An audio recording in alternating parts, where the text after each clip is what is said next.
The real concern, I think, is that your argument seems to turn our justice system, in my view at least, into a catch-me-if-you-can kind of regime from the standpoint of the executive, where everybody has to have a lawyer and file a lawsuit in order for the government to stop violating people's rights.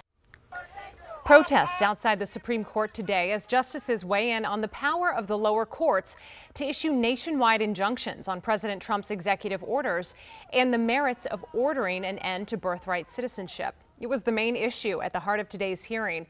Erica Brown has more details from the Supreme Court.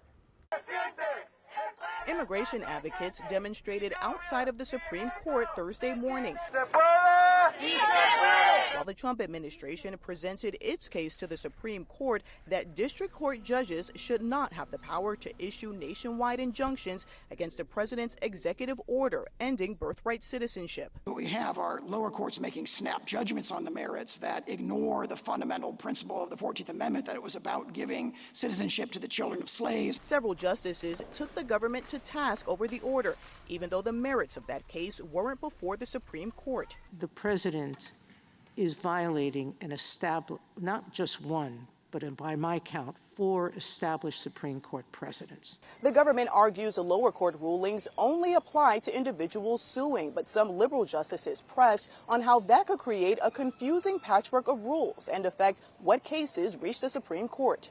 The government has no incentive to bring this case to the Supreme Court because it's not really losing anything. It's losing a lot of individual cases which still allow it to enforce its EO against the vast majority of people to whom it applies. But conservative justices appear to be swayed by government arguments that impacted individuals could band together and join a class action lawsuit. If that mechanism is available, whether one way or another, doesn't that solve a large part of the problem? A ruling on the case is not expected until late June or early July.